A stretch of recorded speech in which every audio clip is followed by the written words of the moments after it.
ഞാൻ നിങ്ങളെ ഒരു അടിപൊളി സീൻ കാണിക്കാം. ദാണ്ടെ ഇത് സീൻ നോക്കുക. ദാണ്ടെ മൂന്നാറിൻ്റെ ഭാഗങ്ങൾ തേയിലത്തോട്ടങ്ങളാണ്.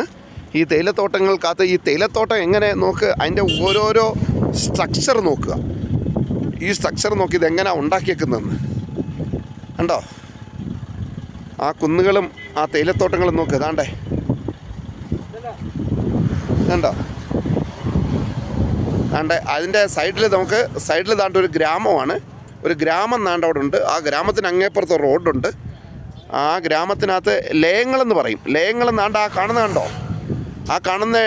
ആ നീളത്തിൽ കാണുന്നത് ആർമിയുടെ ബാരക്ക് മാതിരിയുള്ള സാധനങ്ങളാണ്. പണ്ട് ബ്രിട്ടീഷുകാരുണ്ടാക്കിയതെന്നാണ് എനിക്ക് തോന്നുന്നത് കേട്ടോ. ആർമിയുടെ ബാരക്ക് മാതിരിയുള്ള ബ്രിട്ടീഷുകാരുണ്ടാക്കിയതാണ്. ലയങ്ങളെന്നാണ് ഈ തേയിലത്തോട്ടത്തുകാർ ഇനി പറയുന്നത്. ലയങ്ങൾ ആണത്. അതിൻ്റെ സൈഡിലെല്ലാം ചെറിയ ചെറിയ വീടുകളുണ്ട്. ആ വീടുകൾ നിങ്ങൾക്ക് കാണാൻ പറ്റും.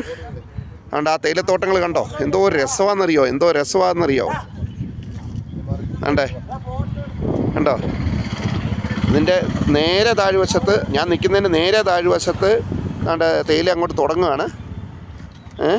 തേയിലത്തോട്ടങ്ങൾ. ആ തോട്ടങ്ങൾക്കകത്ത് പെണ്ണുങ്ങൾ നിന്ന് പറിക്കുന്നുണ്ട്. പക്ഷേ ഇന്ന് സൺഡേ ആയതിൻ്റെ പേരിൽ ഇന്നലെ ഇവിടെ തേയില പിച്ചുന്നുണ്ടായിരുന്നു, പക്ഷെ ഇന്ന് പിച്ചുന്നില്ല. എന്തോ രസമുള്ളതാണ്. നോക്ക്. വാ. അതിൻ്റെ മേലെ വേറൊരു മല, അതിൻ്റെ മേലെ വേറൊരു മല, അതിൻ്റെ മേലെ വേറൊരു മല. മലകൾക്ക് മേലെ ദാണ്ട പൈനിൻ്റെ തോട്ടങ്ങളാണ്. പൈൻ തോട്ടങ്ങളുണ്ട്. അതിൻ്റെ മേലെ തേയില ഇല്ലാത്ത മല, പൈൻ തോട്ടങ്ങളുണ്ട് കേട്ടോ. ഇനിയിപ്പോൾ ഞാനീ വർത്താനം പറയും, ഞാനിവിടെ വന്നിട്ടുണ്ടോ ഇല്ലയോ എന്ന് എന്നെയും കൂടെ ഒന്ന് കാണണ്ടേ. എന്നെയും കൂടെ ഒന്ന് കാണുന്നതിന് വേണ്ടി ഞാൻ വീഡിയോ ഒന്ന് വേണമെങ്കിൽ ഒന്ന് മാറ്റിത്തരാം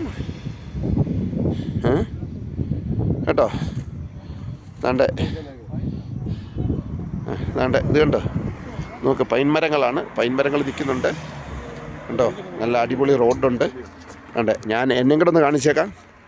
ഞാനുണ്ട് ഇവിടെ കേട്ടോ.